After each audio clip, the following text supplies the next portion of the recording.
day in my life as a buraot. Ngayong araw, dahil spring season na at palapit na ang summer, pupuntahan naman natin yung namay nating electric fan. Tara! Sabi nung nagbibigay, pasok lang daw ako sa likod nila. At nandun daw makikita ko yung electric fan. Kaya ito, pumasok na ako. Sakto, nakabukas naman yung gate nila, kaya hindi na kailangan i-unlock pa. Kaya dire-diretso lang ako pumasok. Ito, mukhang bago pa at maayos naman.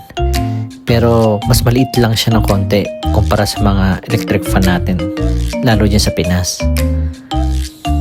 So, pinicturean ko na rin at binidyo tong pagpasok ko dito para just in case may evidence ako mapakita na electric fan lang yung kinuha ko.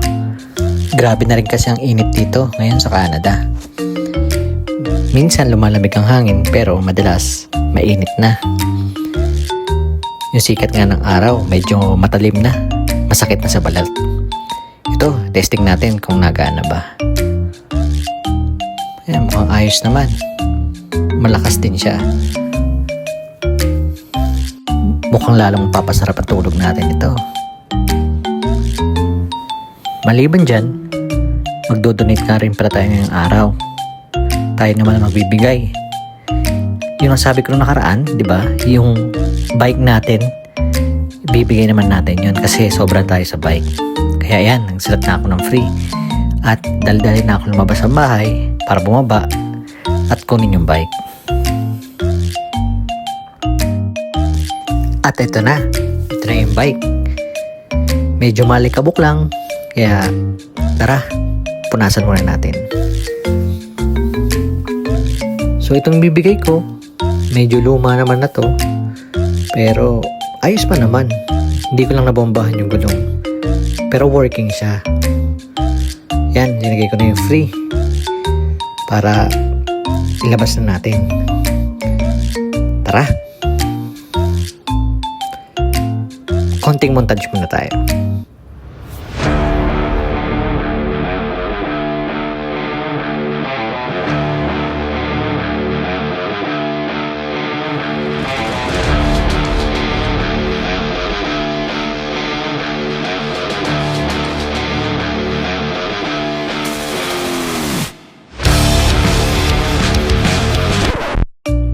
Tapos na, yun lang.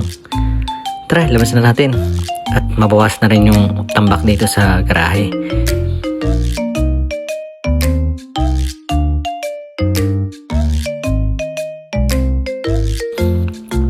So, iniisip ko dito, saan ko kaya iwan? Iwan ko kaya doon sa parkingan ng mga bike? Baka kasi hindi mapansin eh. O iwan ko na lang dito sa likod ng basurahan. Total, marami naman nagtatapon dito. Para pag nakita nila, papansin ka agad nila.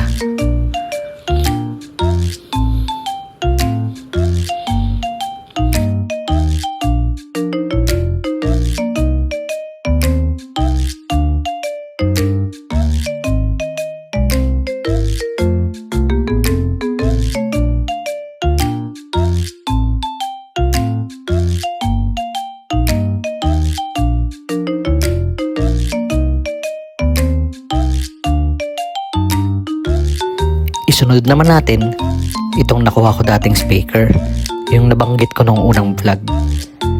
Nakuha ko lang rin to ng libre.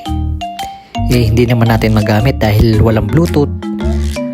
So for sure, hindi to madalas magamit. Kaya idodonate lang natin. Ito naman, idodonate ko doon sa Value Village. Yung bilihan ng mga second hand. Kasi doon, pag nag-donate ka, may makukuha kang 20% discount card. Tara uli! At eto na, nandito na nga tayo sa Value Village. Pipit-pitin na natin tong speaker na i-donate natin. Dito sa Value Village, maganda rin tumingin-tingin dito, mapagamit o kahit damit, sapatos, pero mga second hand. Pero tingnan nyo naman yung mga binibenta dito. Ito mga dinonate to. Tapos ibibenta nila na mas mura.